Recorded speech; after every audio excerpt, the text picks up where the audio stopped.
through. This is Independent Librarian Dynamic Sean Kennedy VI. This is episode number 732.653.663.398.36.1. This is a pirate radio broadcast in Queen's English from sometime after now. By listening to this, you should be advised you're violating your listener's license agreements. You could be subject to suspension of your listener's license. You should disconnect now if you've come across this by accident. It's vitally important that you listen to this. If you're the one who turned this off, you're the one who needs it more than anyone. So light your candles, and may serve to protect us all.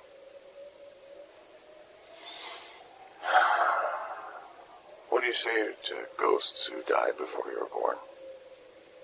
What do you say to people you've never met? What do you say to people who have the only chance of saving you, maybe preventing you from existing? The purpose of this broadcast is so that you can change the beginning to stop the end. I have so much to tell you. I have so much to try to get across. I hope there's still time. I have no notes, so I'm going to forget a few things. Paper's hard to come by. More than that, it's expensive. Being an independent librarian doesn't pay much. Other than, a quick trip to the recycler.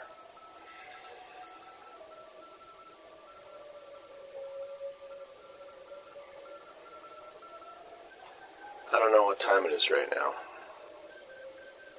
I could give you the hour of the day. I'm doing this at about 22:37. I couldn't tell you exactly what year it is. We're in the springtime now. The sun's just starting to get unbearable. I've been able to avoid it most of the outside. It's hard.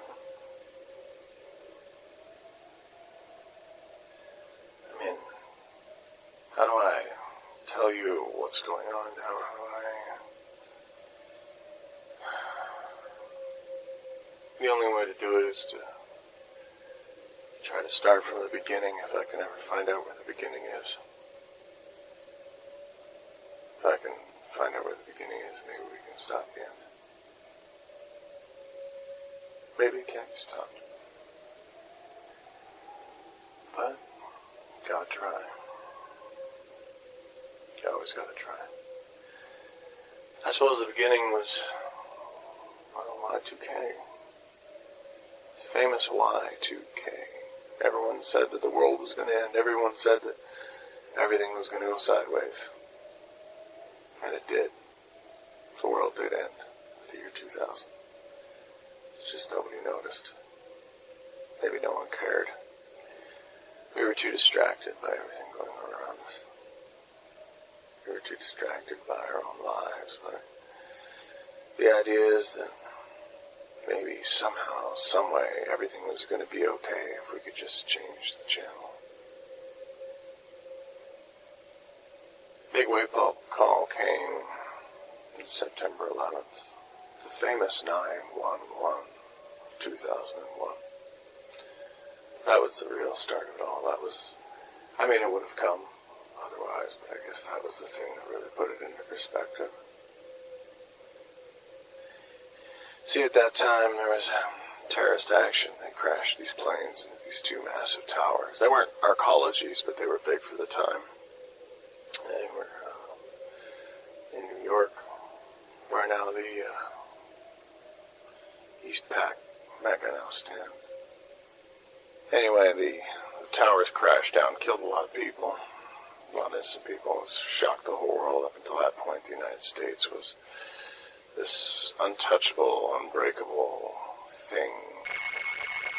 It was this force of God. And then all of a sudden, a bunch of terrorists took these multi-billion-dollar pieces of machinery and used them against America. The world went mad. that time fanned the fires. Paranoia, it was everywhere. Everything became terrorism. Not like today. It wasn't enforceable. But they were just whipping it up. Everyone was afraid of the terrorists. If you broke the law, you became a terrorist. The fear that came in was the lubrication to legislate all the civil rights away. People were more concerned with being safe than being free.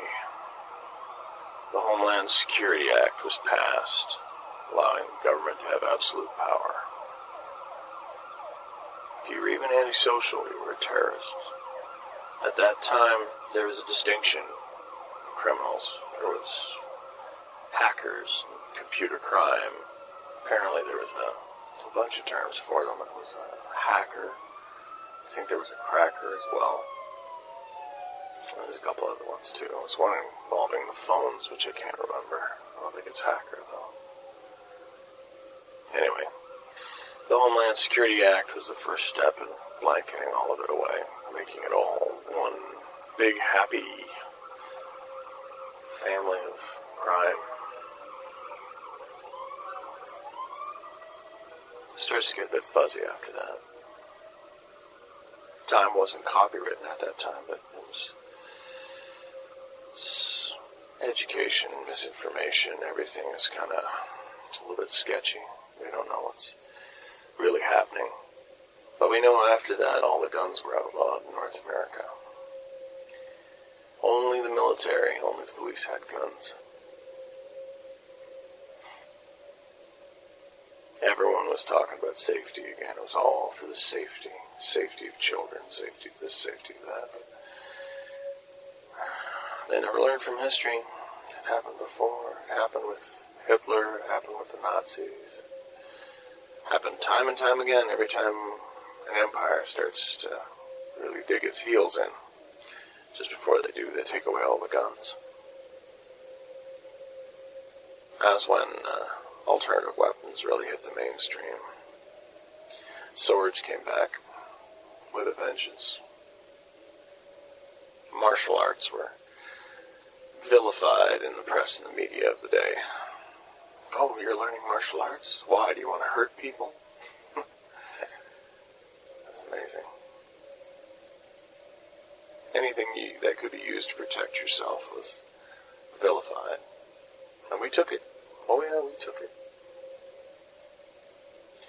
We all just accepted it. It was a few years later when the real crackdown came. The listener's license. What a fantastic concept. Can't believe it. See, it happened like this. There's all this piracy. See, piracy is now what they consider a theft. See, in order to combat piracy, which was getting really rampant, all this information was flowing around. Nobody really liked that. So they wanted it gone. They wanted to get rid of piracy. But they couldn't stop it. The internet was growing every day. No one could stem the flow, so they created the listener's license. It started real easy. See, music, legitimate music to purchase was, say $20. And then what they did was, if you signed up to get this card, like a loyalty program card of the day, you'd get 75% off. So a $20 CD became a $5 CD. And you could buy it legitimately. For $20, you could walk out of there with 4 CDs. It's amazing. Of course, people were signing up for it droves. I mean, why wouldn't you? You could go buy a pirate CD for $6, or you could buy the real thing for $5. Consumers are such mercenaries. So they signed up en masse. 2 years went by. 2 years. And then it became mandatory. See, if you didn't have your listener's license, if you couldn't present your card, well, you weren't able to buy music. Part of the licensing agreement came when you got the card. And then all of a sudden people were out in the cold. But it wasn't just the music, you know. The listeners not licensed was created by the conglomerates. They all got together. If you wanted to see a movie, hey, if you had your listener's license, you could get in for $2. $2. Oh, you don't have a listener's license? Well, you can't get in. See, they couldn't control the piracy, so they stopped it at its source. If ever you were found to be a pirate, or your computer was ever found to have MP3s that weren't appropriate on it, you were eliminated. Your listener's license was revoked, and you were out of the loop. That's all private enterprise. You don't have a right to music. You never had a right to music. It's all private. No more movies, no more shows. Can't even buy art. Because you could scan it. What if you scan that picture, you know? So, regulation, of course, is always the first step to total domination. But we didn't see that either. We weren't ready for that one. At that time, the listener's license had huge power. Not the power it has today. I mean, now, you don't have a valid listener's license. I mean, in our time, you can't do anything. I mean, you're a pirate. If you can't present, that's part of your paperwork. I mean, sure. Or your identification. See, the listener's license, after they came out with that, that was a huge step one. But everyone was so focused on the listener's license, they didn't see where the real power play was made. See, everyone was so whipped up in the media again, you know, corporately controlled media. Got everyone focusing on the benefits or the drawbacks. A big debate over the listener's license. But what they didn't see was the regulations that went into play on recording equipment. See, that was the one that really came back. They started putting in these standards on microphones, any kind of recording media. You want to record? Well, you got to adhere to this standard. Because it's the future. We got to make sure the quality's there. Chips were put into place. All recording media became regulated. No listener's license? Well, at the very least, you can't buy recorded media. You can't make your own music if you don't have a listener's license. And this grew to where it's at today, where there's no more cameras. Microphones are gone. All the kit I'm using here, this will get me recycled for sure. So just by listening, unfortunately, you're breaking the law. But if you're still listening, then you probably have it in your head that listening to people talk probably isn't bad, despite what the prompters say. Speech should be free. People should be able to talk. There used to be a time when people could sing openly without being worried about licensing. You know, there used to be a time when you'd be able to read a book or tell a story. Of course, the books are gone. You can still lose your license by telling stories. It's dangerous business being creative.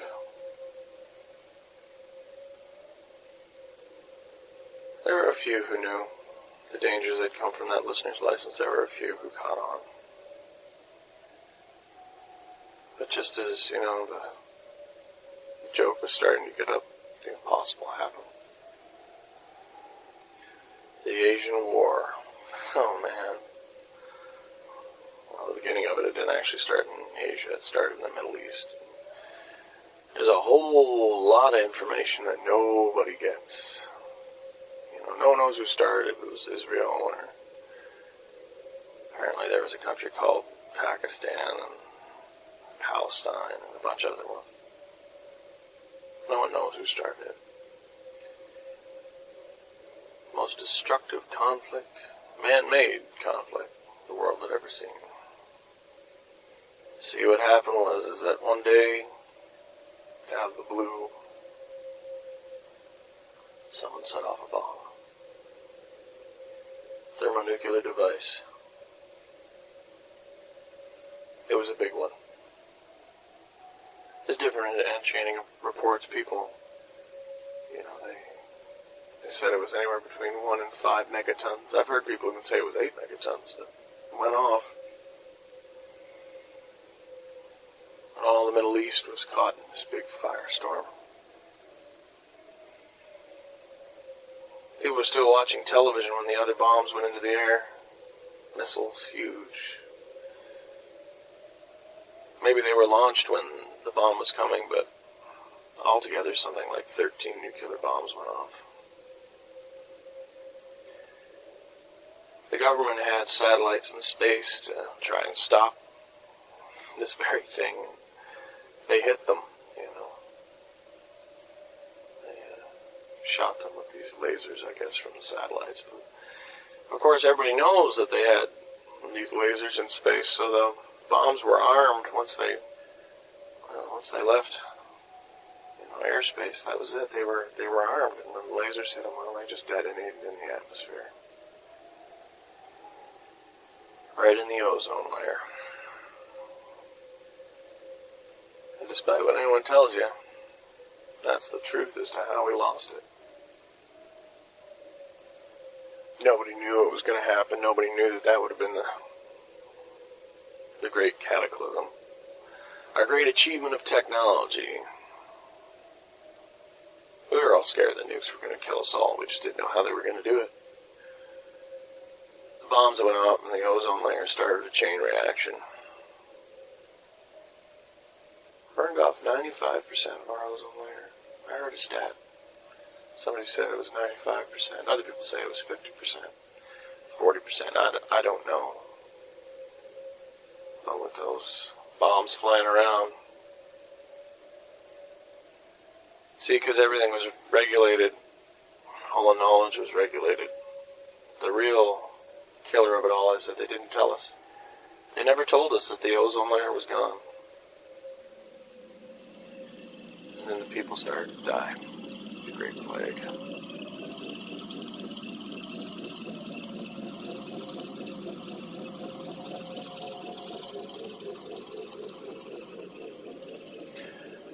Third world nations were wastelands.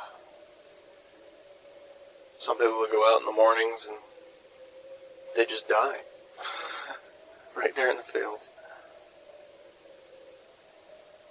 When they came and got them that evening, they were open sores on them. The water around them steaming. It wasn't even bugs. The whole ecology just went for hell. The rainforest started to die. Everything started to die right then and there. But nobody was willing to admit it was the ozone. Everyone just said fallout. It was all the fallout.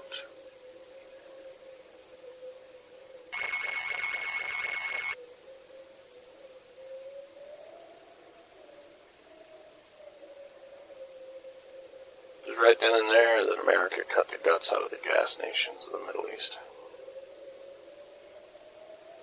Any chance they had for any kind of economy was toast. They knew that the gas flow was going to stop, so they put their plan into effect. Through the wonders of military technology, we developed the modern-day waste gas machine. That's what the cars run on here. Any combustion engine runs on waste gas.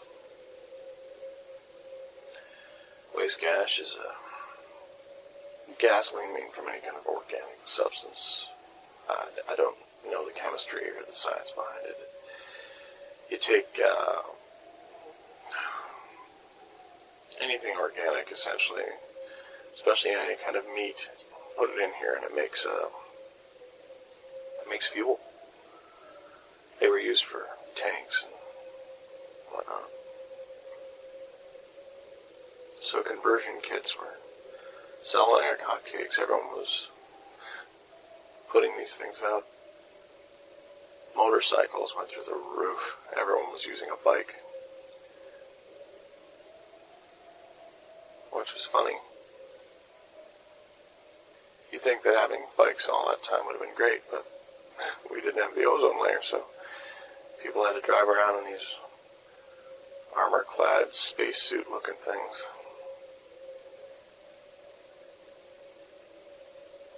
Those were the first envirosuits. Shortly after that, the Great Plague came.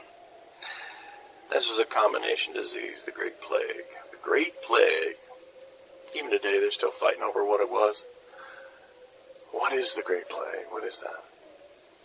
See, all the toxins that were already in our bodies, we didn't start with the ozone layer. We were poisoning ourselves long before that with hormones and stuff we were doing to meat. Pharmaceutical companies were powerless to stop it.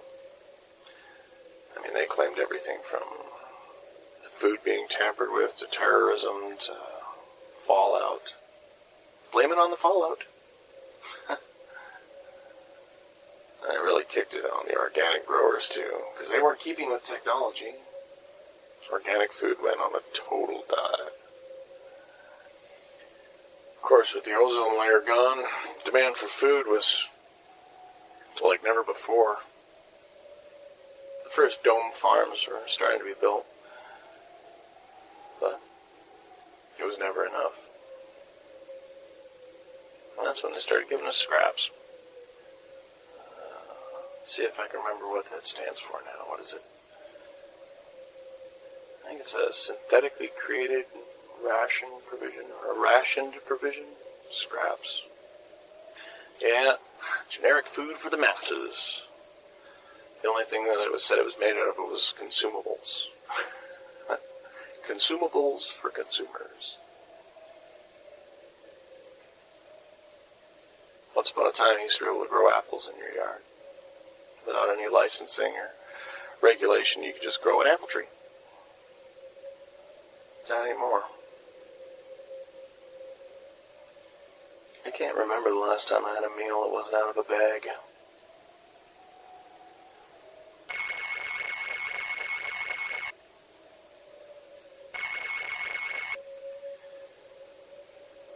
Corporations were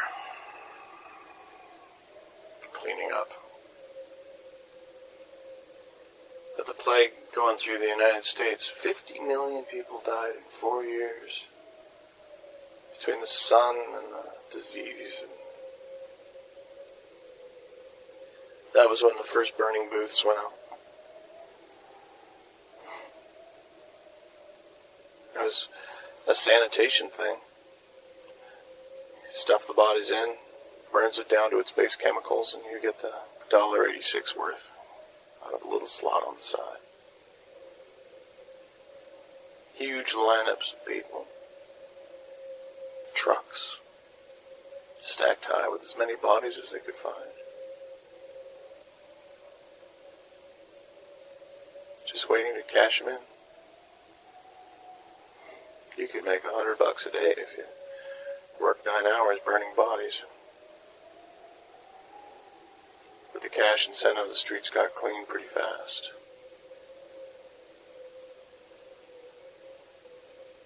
That's where the first human resources companies came into play.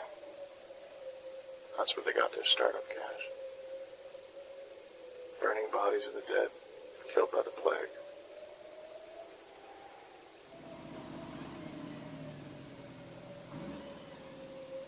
Of course, the corporations were making a killing. With all smaller competitors, companies not able to look after their staff, they just started snacking them up. There's more megacorps made in a 10-year span. Companies that were megacorps lost all their power and new ones just were created overnight.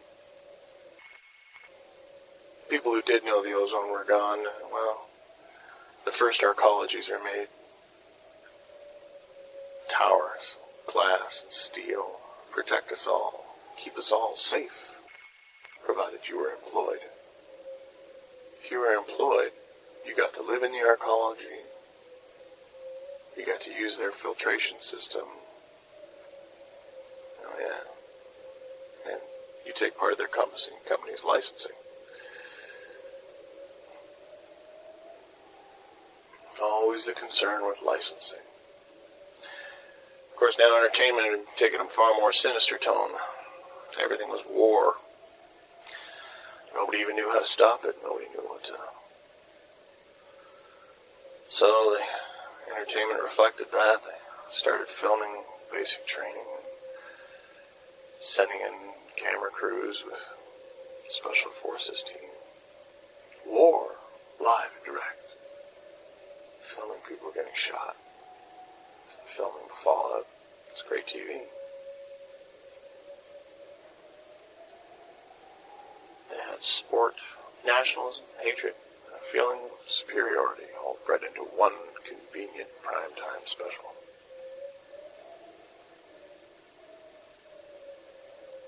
By the time this had all happened, any thought of tracking the internet was gone. No one even knows how far it reached. Maybe it's still growing. Somehow I doubt it. It's possible. Monks say it still is. But to go with the listener's license, finally the full-fledged dream of the World Licensing Organization was created. And they set the standards for all things. Once they were established, all the megacorps, what was left of the United Nations, they couldn't stop them. So they began to copyright everything. Behind closed doors, nobody had a say. Queen's English is copywritten. That's why I try not to keep my street slang down to a bare minimum. It's not just language, though. It's every word, every image, program, software, everything's owned. And that was when they stopped teaching us how to read. Of course, if you were employed, part of your company's licensing scheme, oh yeah, you learned how to read. But for us fringers out here, there's no hope for you. Every idea is owned. Add a whole new line of buzzwords. Unlicensed knowledge is pornography. Unregulated media is propaganda. Sharing is theft. All those catchy little slogans. If it wasn't for the WLO, maybe we had a chance. Maybe the government could have stood up to them, but when the WLO went in, I think that was really the end. That was the last of it. That was the final nail. The government's based on a legal system. Businesses use that legal system to take out the government. Oh, sure, we still got our government now. You know, they're nothing more than just a human resources tool.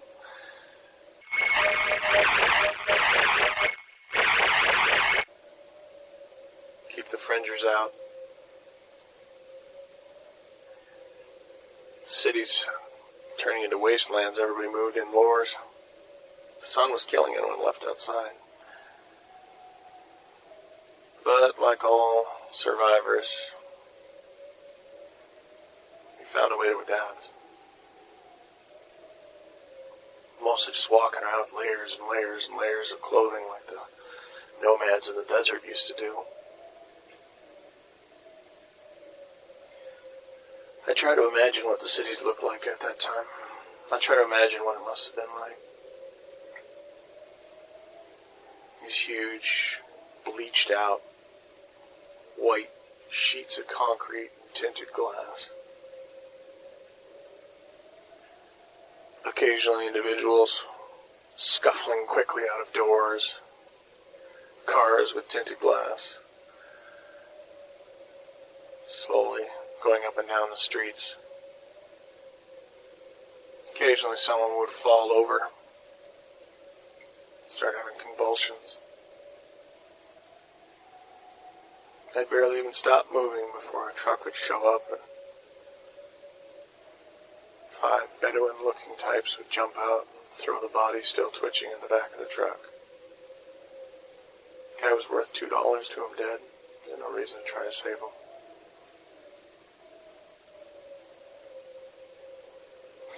hospitals stopped treating plague. I mean, if you had the money, you were okay, but most of the cops set up perimeters around the hospitals. Emergency services were never available for the poor, not for the homeless.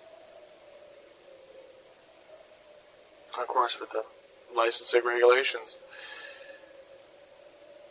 you couldn't be a doctor and just work on your own. Oh, there was doctors who did. The greats, you know. I mean, everyone still talks about good old Carl Granberg. Dr. Carl Granberg. If you haven't heard of Dr. Carl, he's a guy who set up a hospital all on his own out on the fringes.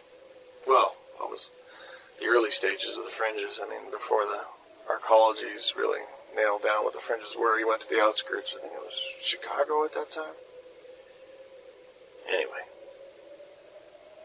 found this old concrete plant and set up a hospital there. It's kept secret for close to 5 years. God knows how many people he helped. Some people still pray to him, like he's a saint. Dr. Carl. I think I've got one of his books somewhere.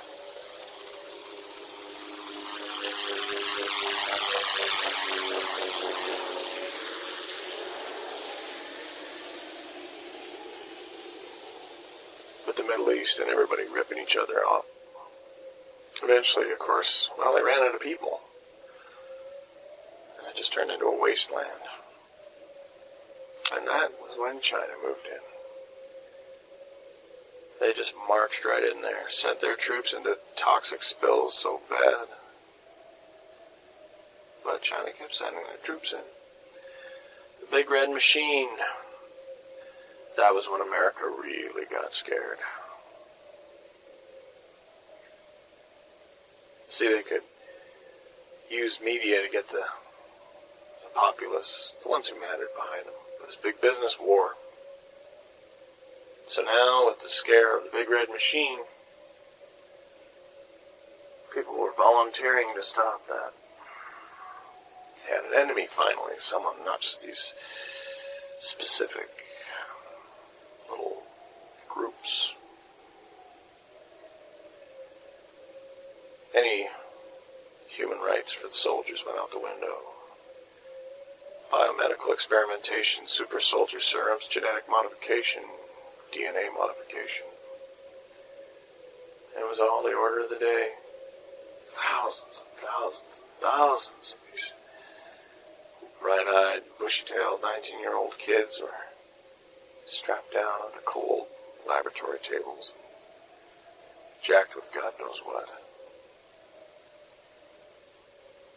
Of course, the media listed their more successful transformations as superheroes. Look at this. Johnny can lift 5 tons. Johnny will only live 12 months, but Johnny can lift 5 tons. It was a freak show. Treating these kids with drugs to take radiation, but the drugs would kill them in 10 years. But that's okay, we're not worried about the long term. Enough people survive to keep killing, keep the war alive, keep the war effort going. War is good for business. Business was doing well. Cities became nothing more than, well, the megas. What was the first mega? I think it was the East Pac mega. Eastern Pacific mega city. The great achievement of our time. These huge towers. People could live without ever going outside. You never needed to worry about filtration. You never needed to worry about your water. You never needed to worry about that sun burning you to death. I remember they said you don't have to worry about mosquitoes, but, well, the mosquitoes are long since history. That wasn't really mosquitoes I was worried about at that time. It was more making sure that my body didn't rot off my bones. That was the big one. That was the thing that had me interested in the magnet.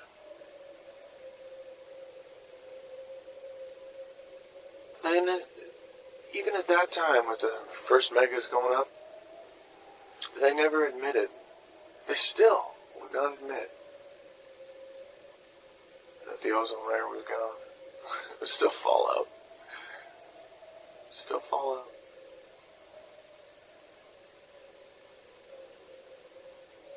The Asian War came to an end, and the Chinese bloodline was set up in Europe. The soldiers that did come home, those that lived past, 2 years, most of them were all discharged with a handshake and a medal, and in a way, in a sick way, I suppose it was good that the arcologies were up, because most of them went to work as corp cops. They were still, usable as any kind of functional resource for them. The arcologists had their own police forces inside the buildings. Security forces making sure that espionage was under control. Not stopped, just under control. Big money to be made in the corporate espionage business. You got the right files, man, you can make money. That's a whole nother game, though. Instead of having 50 some odd nations to do spies with, you've got thousands of them.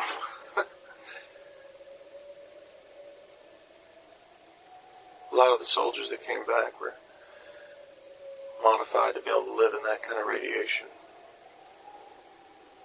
I hear that there's camps on top of some of the arcologies where no one goes. The security forces don't go up there. Some of the buildings, they've actually got, camps high above the cityscapes where these guys live and breathe and work, get food. Out in the wastelands, there's installations run by colonels. I heard tell of a legion of them running around in the wastelands. Apparently there's a fellow by the name of Prophet runs this huge mass of vehicles, all runs on waste gas, and they just drive around looking for God or something. I don't really know. I mean, it's kind of a legend. But some of the pilots, they talk about it. I don't know for sure. I've heard stories.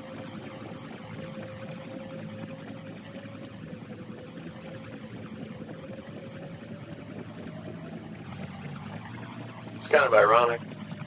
Technology's progressed so far now. We don't even know what's real and what's an idea anymore. I've heard stories of cyborgs completely bipedal walking synthetic people. I've heard stories of anti-gravity tanks. I've heard stories of just everything that's mentioned in the science fiction books. I've heard of it.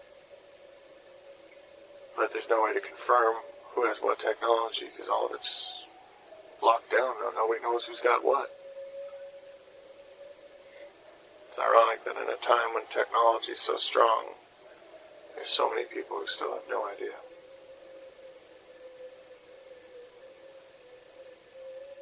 The final hurdle, of course, was time.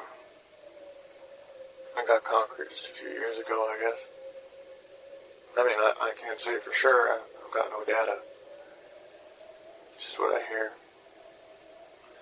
The way that the people can hear this in the past is, apparently they take some signal and they do something with it. Accelerate the frequency and using light or something. I don't know how it works, but they can transport electric frequencies and light back and forth through time. Some say that's what the UFOs were.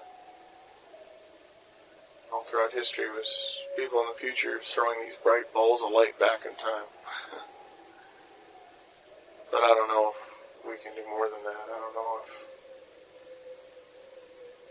some of the books I've read about people talking about abductions and cattle mutilations and all sorts of stuff. I hope I'm making some kind of sense. I mean, it'd be easier if I could write a book.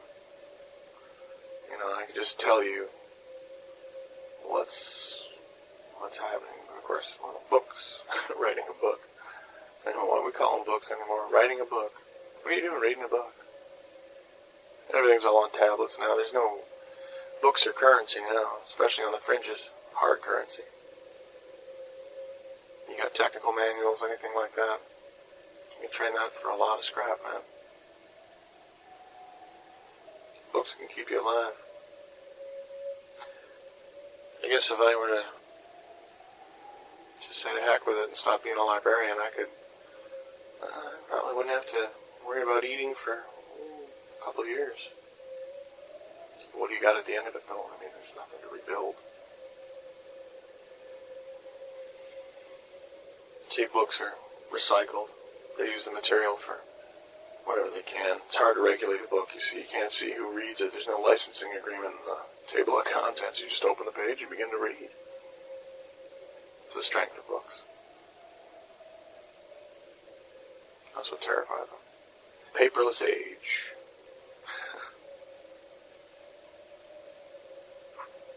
That's why mine is the most heinous of crimes. I'm a librarian. Sharing is theft, so I'm a vendor of stolen property to help those who I can.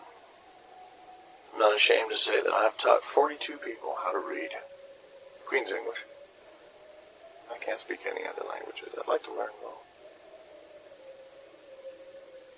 Teaching 42 people to read is probably the greatest thing I've ever done. Probably shouldn't broadcast for too much more. I'm running out of time. It's not good to broadcast for too long from one location.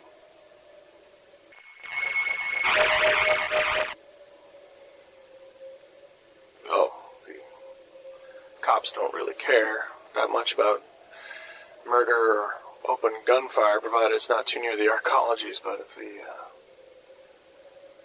core politicals go and they send them out here, they'll find me.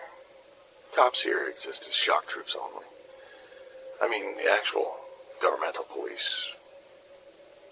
They only respond to the massive violence or the corporate crimes. You could kill your wife and throw her body in the street. Hell, someone come by and throw her in a burn booth, you wouldn't even have to worry about it. But if you're doing a broadcast, playing music, oh yeah, you better believe it. They'll be down here in their armed personnel carriers, and they'd be out there, and you'd be dragged away, never to be seen from again. There's a couple of pirate stations run by the gangs in the inner city. Not inside the arcologies, of course, but where you get near city core, you've got it's different in every mega. There's different gangs run different blocks, and it's all black market commerce.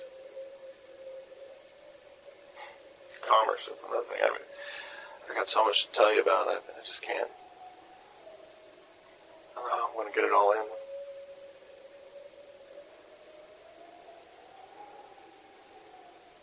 I suppose I should tell you a little bit about where we're at now. I'm sorry it's so broken. I wish I could be more solid with you. I don't see the way the megas are now is they've got these your typical mega is a stack of 50 or 60 massive arcology towers, and then you've got smaller court buildings that sparse in between them like some kind of weird. Then you got everything circled into rings.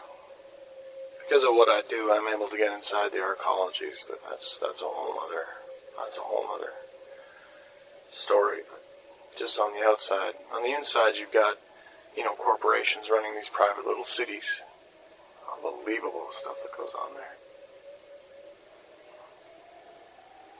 It's this twisted, surrealistic, everything's okay. Logos plastered on everything. Most wild propaganda you've ever seen in your life. They'll do anything from stop from going outside the people of the arcologies. I mean, archers are just, they're afraid of it. I've heard, if people get removed from the arcology, they're given a choice. They can either go outside or they can just go straight to a burn booth. And they give them a good credit for their family, Of course, outside the arcs, you got, there's an immediate megacore. I mean, that's, all the streets are vendors and gangs and thuds and prostitution, and it's like this huge, I'm trying to describe it in a way that,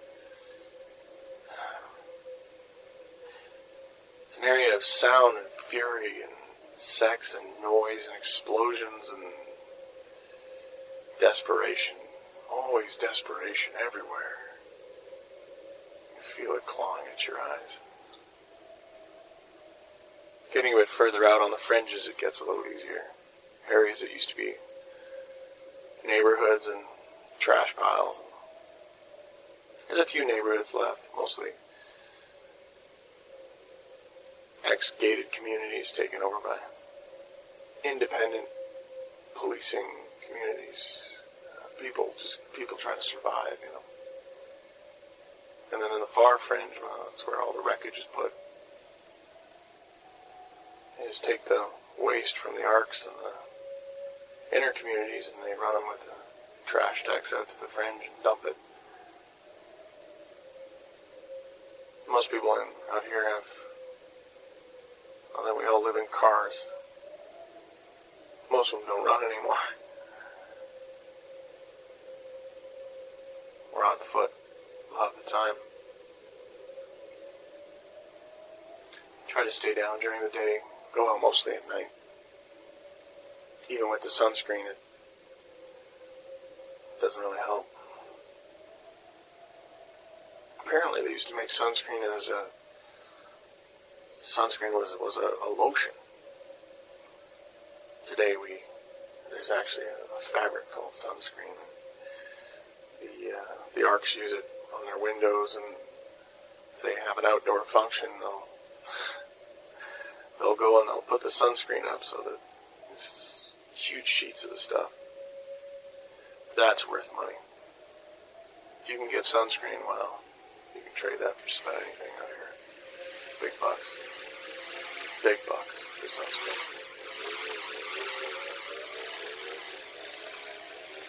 Status now is really strange. Things that people used to take for granted are now status. It's unbelievable. Like having hair. I mean, if you've got a good head of hair, wow, that's something. It means you're healthy, for one. Two, you can look after it. Most of the archers only have hair. I mean, I can't remember the last time I had hair. It's unsanitary anyway. At least that's what they tell you. Of course, it's not true for Carcass. My man, Carcass. That's my big status symbol. I got a dog. I can tell you more about him later, but poor old Carcass, he's,